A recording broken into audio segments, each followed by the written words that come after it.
Okay, let's talk about Andrew Tate, because here's another guy who has slithered his way into the red pill manosphere to kind of mock and undermine really what should be something that's very healthy for men, and has turned it into something close to what WWF, professional phony fake wrestling.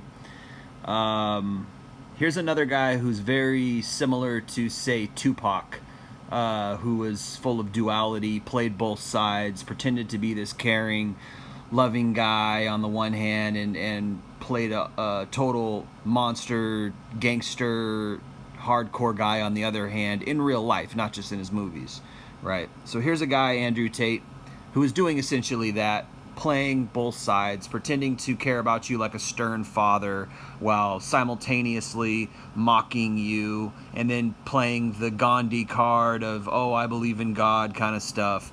So let's just, I'm not even going to get into this one, 5 minutes long, most people are idiots. Yeah, I mean, you can see for yourself if you go listen to this guy, how all over the board he is, all across the board, up and down, left and right. And then also using the red pill truths to kind of weasel his way into the manosphere and gain trust and gain followers. And this is, you're probably going to see this more often. I don't know if you know, he's the only guy out here doing this, but there's a lot of guys out here you know, using the red pill, using the, you know, new platforms such as YouTube, you know, social media, whatever, to uplift his career, make money off of YouTube revenue, whatever, or just put himself up and make himself more famous all around the world for whatever reason. And you know, it's all it takes is a guy with charisma, a guy who knows how to talk, a guy who comes across as cocky, confident, whatever, and there you go. It's a formula for superstardom, essentially, through, you know, through YouTube platform. And this is where we got Andrew Tate, right? Perfect example of that type of person. We live in a perfect atmosphere for this type of guy to come along and assert himself as the alpha guy in the room, blah blah blah. So let's juxtapose a couple of his speeches and a couple of things that he said. And also, one of the reasons why I wanted to say this essentially was because I was watching one of his YouTube shorts, and he claimed that he was one of God's favorites. He's like, I'm one of God's favorites. I mean, this guy is just such a cocky douche, you know. And I'm not going to sit here and say he's a total fraud, or, you know, everything he's saying is wrong. Like I said, he's hopped on the red pill train. Some of the red pill stuff he's saying is truthful, but he's propping himself up, hyping himself up to be the next savior. And let's just juxtapose some of the things he's saying, and let's specifically look at the duality of what he's saying. So, you know, again, like I said, he claimed to be one of God's favorites, right? And he based that on the fact that he was naturally good looking and naturally charismatic and has naturally high testosterone and all this BS, right? So total cocky, jerky guy. And let's see what he says. In Tate's speech, you said you were an atheist, but now you talk about believing in God. What was the catalyst that made you change your mind? That's a really good question. And to answer it succinctly, without going into too much detail, what made me change my mind, when I said I was an atheist, I always still had some belief in a higher power. I now identify myself as a religious man, because in the last 3 to 4 years, I may not have seen much of God, but I've seen plenty of the devil. And if one exists, the other must exist. I've seen pure evil play out in front of us. And for that reason, I truly believe the world needs God. I believe the trouble we're in today, whether it's the God of Islam or Christianity, we need some kind of intervention. Whether it's men who believe in God standing up in unison, that's a form of God in and of itself. God as an idea can be powerful, let alone a person in the sky, right? My point is that God is now needed in society. What did I say 10 minutes ago? I do not believe in things that take power from me. If I believe that we need God, then I believe in God. In Tate's speech, you said you were an atheist. So that sounds very nice. You know, he's saying kind of some of the things that everybody wants to hear, endearing himself to people, because I don't know if I'd say most people believe in God, but, you know, billions of people believe in God. So that's a very high market, Either it's usually Christianity or Islam, and I believe it's in the billions, maybe half of the people on the earth. I don't know the exact statistics off the top of my head, but it's a lot of people. And I think at one point I read that 75% of Christians, 75% of Americans identify as Christians, and I think the number in the UK is around the same.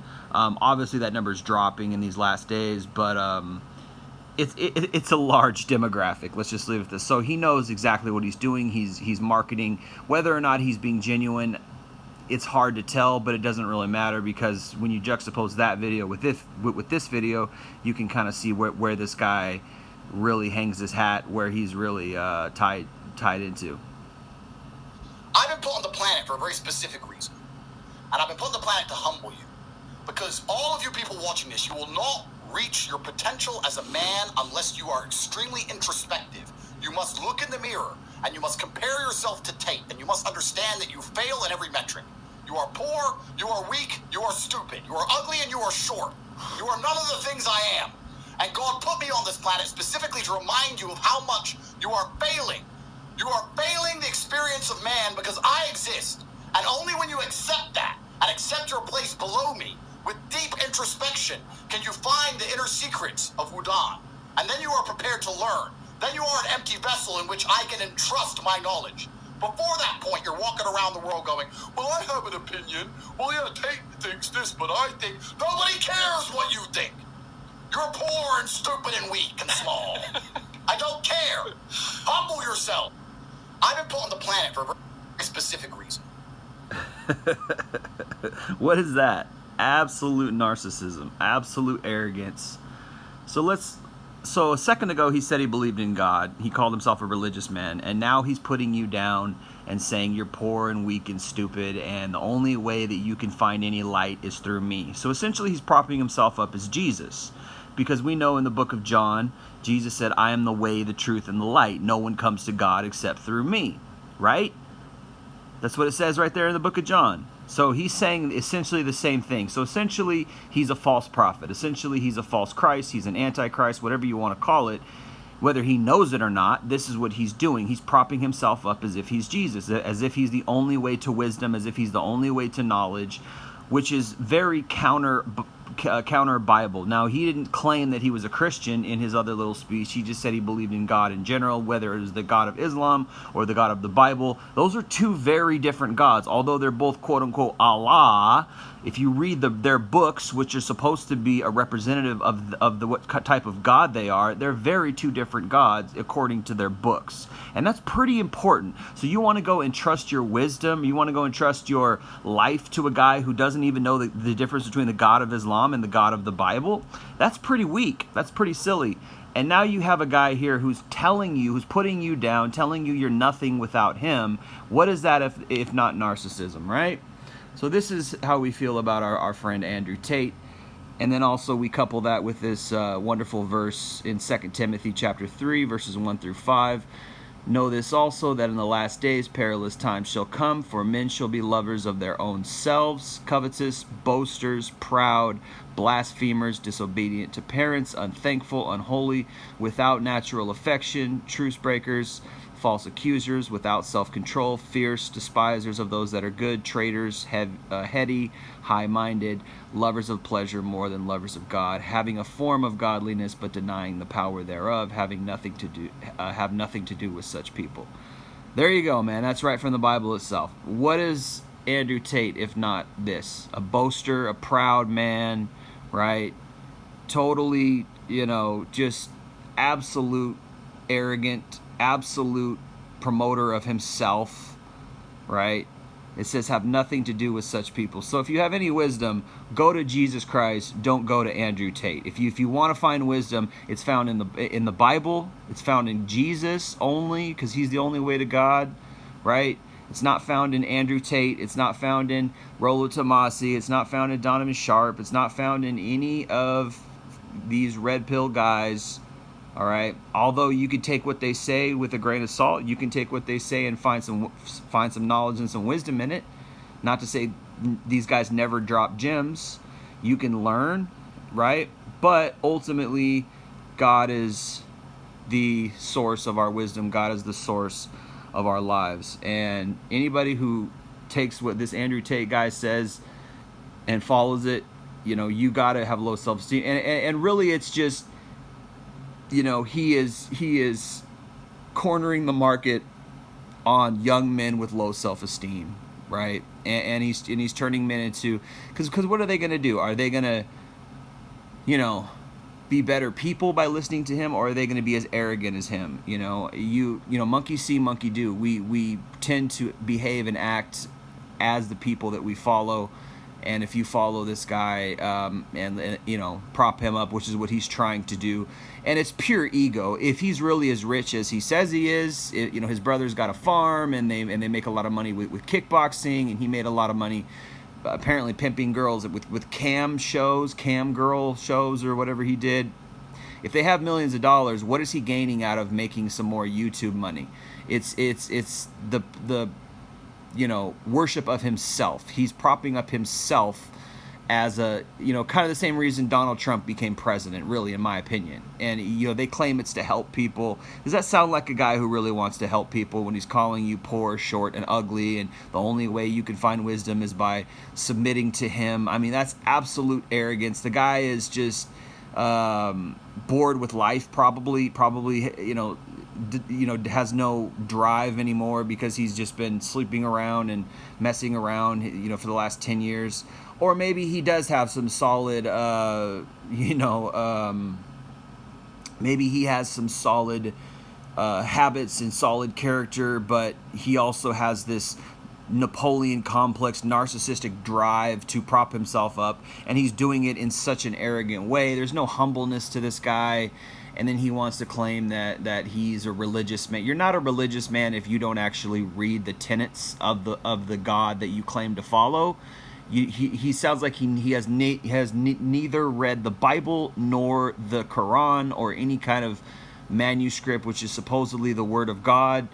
How are you going to be a religious person and follow God if you don't even read the Bible? Now, I'm not saying religion in and of itself. You know, to me personally, as a person, as a man of faith, a guy who really reads the Bible, religion, the term religion in and of itself is not necessarily a positive thing.